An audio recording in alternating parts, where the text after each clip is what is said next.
Good morning, Jamie. Morning. I took notes when we spoke. So I'm really happy you're here, first of all. You guys are like the overachiever globally, sort of, so I feel it's great to have you attending for us.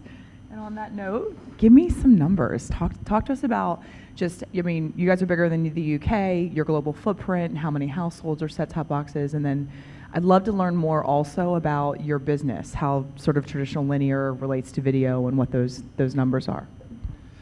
Yeah, okay, so Sky is Europe's largest entertainment company. We operate in 5 territories, UK, Ireland, Italy, Germany and Austria. That'd be a bit bad if I got that wrong. 24 million households. In the UK, we're in 12 million households, so a lot of headroom, if you like, in Italy and Germany. We are a satellite broadcaster.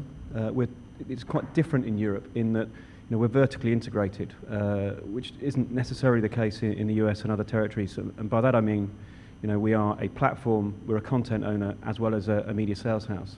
So in the UK, for example, we rep pretty much all of the major content owners and broadcasters. So NBCU, Discovery, Viacom, Channel 5, A&E, Fox, etc. And so it gives us a really great sort of breadth of content, and being a platform owner, it gives us an opportunity to really differentiate ourselves versus the competition. And I think for us, the biggest change over the last few years is changing our approach to advertising within the overall business. The competitive set that we consider, our competitive set has evolved massively. From 3 years ago, we talked about how we were competing in the UK, principally against ITV and Channel 4. But that as a world doesn't exist anymore. The marketing budget, in my view, doesn't start with there's a proportion to TV, there's a proportion to press, or a proportion to outdoor. We, as a broadcaster and an innovator, have to compete head-to-head, toe-to-toe with the likes of Facebook and Google, and come up with propositions that truly compete in a digital age. So talk me through that, because it's something I've been observing in the space. I draw this analogy that telco went through a similar, I was in the UK, I was in Europe, I was in the UK, telco in the same similar chain, BT, right? Do we run pipes? Are we a telco, or are we a media company? And it sounds like you guys are having some challenges and opportunities as well of, are we a media company? Are we a data company? Are we a technology company? Like, you've got a lot of things on your plate. How do you prioritize that in regards to where the highest growth lines of business are? So if you just look at our business and how it's evolved in the advertising market and sector, the biggest change has been data enablement. How we can add value to the advertising ecosystem and change the way that we think about products, instead of it being about ad serving, the execution, but how can we deliver effective advertising outcomes? And so if we're building products just with that in mind, it means that we build products that are for the benefit of the advertiser, not for the benefit of arbitrage, yield and margin. And if you have that right at your core on your product roadmap and your innovation roadmap, then you can kind of see how that evolves. And so over the last 3 years, we've evolved from building products. So 3.5, 4 years ago, we launched Sky AdSmart, our addressable TV platform. 2 years ago, we launched our cross-platform sort of connection product, if you like, bringing down the barriers between TV and digital with a product called Sky Advance. And now we've just launched our analytics tools.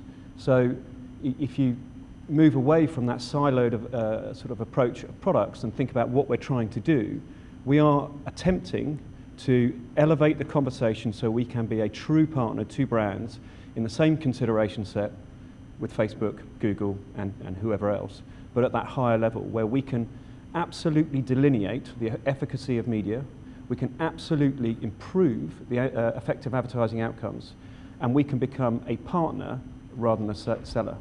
Well, so I've said this this is one of my quips is Europe's not a country, but what was very clear that I learned at the Future TV Summit in December was that the UK is not Europe. You guys really are, the advocacy as a marketplace you have, and then actually putting money where your mouth is in regards to collaboration and standardization. You guys are really doing some great things.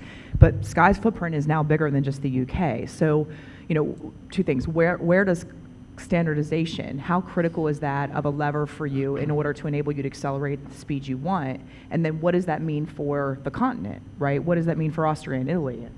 So, Sky as a business, we're looking to ensure that we have consistent propositions for an advertiser across all territories. So, for example, Sky AdSmart launched in Italy 6 weeks ago. It launches in Ireland next week. No, 7th of April, that's not next week. And then in Germany in 18 months' time. And for us, it's really important that all advertisers can expect the same level of quality of service, quality of execution, and quality of analytics across all the different territories.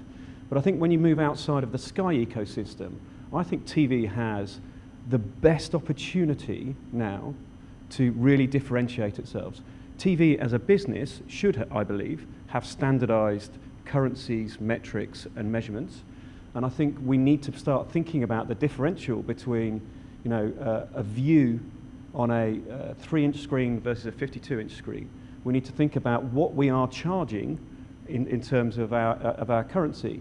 At Sky, we took the position 4 years ago to say that we will only charge for an impression at 75% view-through rate. We're now transitioning. We will be transitioning all of our currencies to, whether long-form video, all of it to be 75% view-through rate.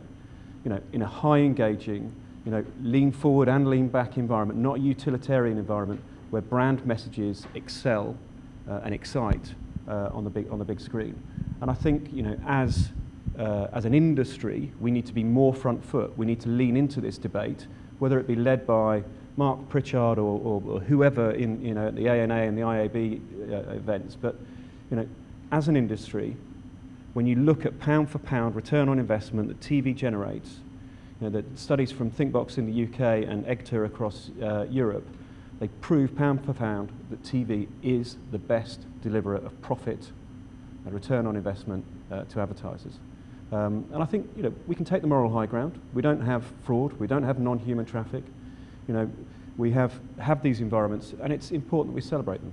And are you, so across the entirety of your ad product portfolio, selling on a performance basis is where you're heading? I mean, in every market, across every product. Is that what I'm hearing? No. I think what we're saying is we are able to trade with advertisers how they want to trade. So whether it's about return on investment, whether it's about shared risk or shared reward, whether it be about brand awareness, we have measurement capability to prove out that we can deliver against that.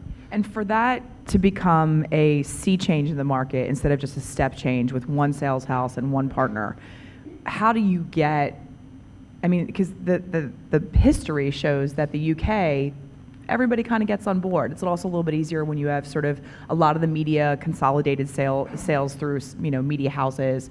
How do you get your peers that are maybe not there yet to be willing to step up to the plate and take those same risks? So I think it's a change in approach on both sides. It's a change in approach from Sky, and one of the things that I've had to work quite hard to persuade my colleagues is that some of the advantage that we gain from being innovators will soon turn into a disadvantage if we allow that to be disintermediated by our competitors. So give up the IP, give up the capability, give up the measurement, share it. Okay, we can charge them a fee, but make sure that we all have consistency. Yeah, there's always going to be healthy competition, but for me, I think we've finally got to a point in the UK and in wider European territories where our peers at sales director level and probably more out of the media division, when I talk to the chief execs of platforms and all of that sort of thing, they're thinking about the long-term capabilities of their business.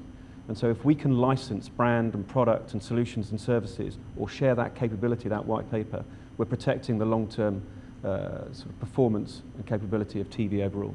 So when we talk, so you sort of use the word of disintermediation, then one of the things we talked about was adding value for marketers, right, and brands. And so obviously, an initial step towards that in that direction is selling in the currency or in the measurement or based on their business requirements or KPIs, right? That's one easy check in the box. What comes next? How do you, if that is really your goal, to take sort of a very customer-centric approach to media as a sales house and as a broadcaster, what's the rest of that gap and white space there on how you are making sure that you are marketer-centric and delivering the value they need to move their business and continue to demonstrate that pound for pound TV is the best investment? So I think the biggest change that we've seen in that dynamic, I guess, sort of came about 2 or 3 years ago when we started using clients' first-party data to influence advertising solutions. So being able to, in our addressable product, to be able to target against high-value, low-value, lapsed or existing customers and update that on a live and of-the-moment process means that, when I'm talking to a CMO or the data scientist at, the insurance brand or an automotive brand, it's no longer a seller conversation. It's a tripartite conversation with broadcaster, us, advertiser, and agency, and sometimes not the agency. And that's not because we're trying to exclude them. It's just that if an advertiser is sharing data directly with Sky on a daily, weekly, moment-to-moment basis, then that just means that we have a different relationship. And so what we have to do is build out the capability to integrate much more deeply into their systems.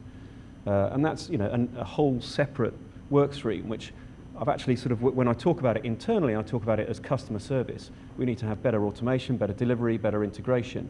But what it really means is allowing the advertiser into the fold, into the system, personal logins into our programmatic capability and our analytics tools. And once you offer that service and offer that value, then it's very difficult for an advertiser to step back from that. So if we look forward, let's take 24 months, okay? And the centralization of power within the sales houses in Europe is a very interesting thing, right? And there's very good margins there as well, right? So what does sales look like what's that tripod look like? I mean, what role does the sales house play? Do you need it? Is it all transactions going through platforms? What percentage of that revenue is direct sold? What's that look like as the market evolves and becomes more and more data enabled, and you have more products that are targeted, premium, et cetera? Because we talked about creative when we briefed as well. And that's as much art as it is science, right? So what's that relationship in the marketplace look like, and what's enabling those transactions in 24 months? I think there will continue to be and has to be a role for the specialist, the agency, whether it be creative or media. I think for us, when I look at TV, I still think that TV will continue to be traded and bought or used in the same way as it is today. That amazing brand building, fame building capability. But what we have to do is build the capability to service campaigns all the way through that marketing funnel.